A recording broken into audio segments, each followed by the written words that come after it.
we'll proceed again to the next sum, which is from IIT 1997, a long time back, but then still it is a sum which basically corresponds to both quadratic equations as well as AP.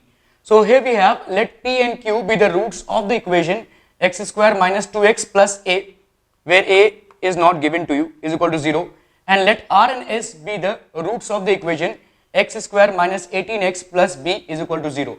If P, Q, R and S, so here we have this sequence here, S is the greatest, P is the smallest, and Q and R fall in between, R in AP, then A is equal to this and B is equal to this. So let's quickly look at the quadratic equations. Whenever we have a quadratic equation of this form, x square plus, let's say, anything in between.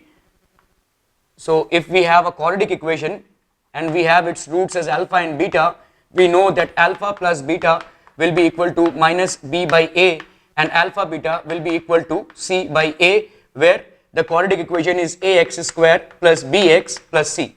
So if alpha and beta are the roots of a quadratic equation, alpha plus beta, that is the sum of the roots, will be equal to minus b by a, and alpha beta will be equal to c by a. So let's quickly look into this first equation. X square minus 2x plus a is equal to 0. Now in this case, we will have the roots of the equation are given as P and Q. So we will have two equations out here. P plus Q will be equal to minus b by a, which means minus 2 by a, which is 1, that's equal to 2. So we have P plus Q here as 2, and the product PQ is equal to C by A, which means A C by, so here we have seen the form of A and this one, so PQ is equal to A. So these are two things that we have gotten from this equation. Similarly, if we follow the second equation, which is x square minus 18x plus b is equal to 0. So in this case, we have the roots as R and S. So R plus S will be equal to minus 18 by 1, which is 18. So we have R plus S is equal to 18, and then we have RS is equal to B, as we have 1 here, so this will be RS is equal to B.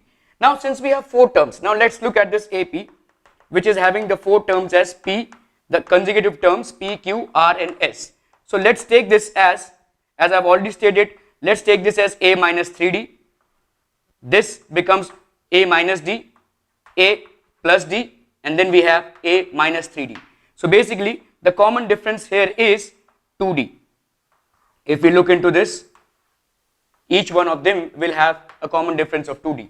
So P, Q, R and S, 4 terms, A minus 3D, A minus D, A plus D, A plus 3D.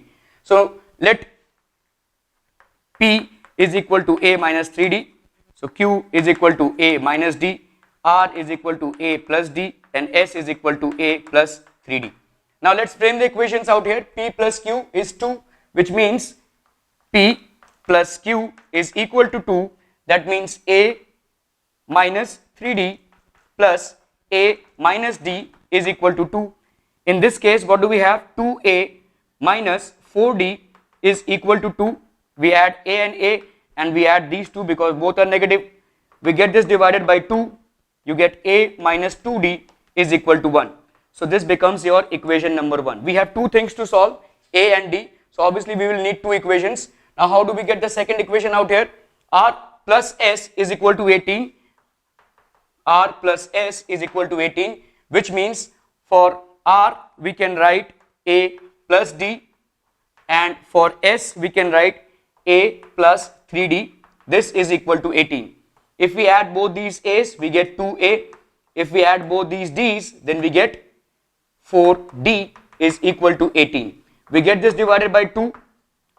We get A plus 2D is equal to 9. So we have got the second equation out here. 2A plus 4D is equal to 18, divided by 2A plus 2D is equal to 9. So if we happen to add them, A plus 2D is equal to 1. Sorry, this will be A minus 2D is equal to 1. And when we have A plus 2D is equal to 9. If we add them, we will get 2A, this gets cancelled, 10. Therefore, A will be equal to 10 by 2, that's equal to 5. From this we can find out the value of D. a minus 2d is equal to 1. So this will be 5 minus 2d is equal to 1, which means if we get this 2d here, this will be 5 minus 1, that is 4.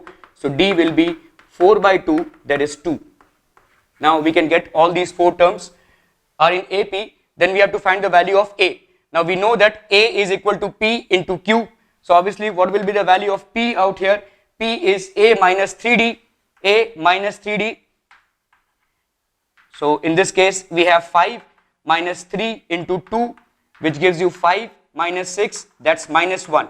So we have the value of p as minus 1. What do we have the value of q as?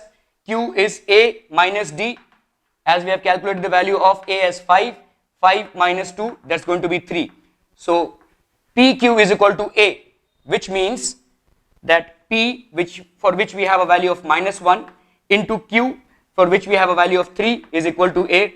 So therefore A has a value of minus 3. In the same case, in the same way rather, we can calculate the value of R.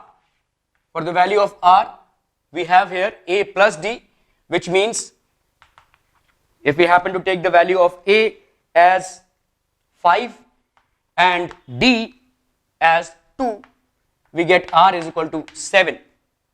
And the same way, if we take S as A plus 3D, so this will be 5 plus 3 into 2, that's going to be 5 plus 6, that's going to be 11.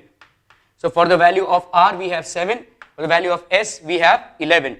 So in this case the value of B, which is RS, will be equal to 7 into 11, that's going to be 77. So this is how we will get the two values of A and B. So for the value of A we will have minus 3, and for the value of B we will have 77.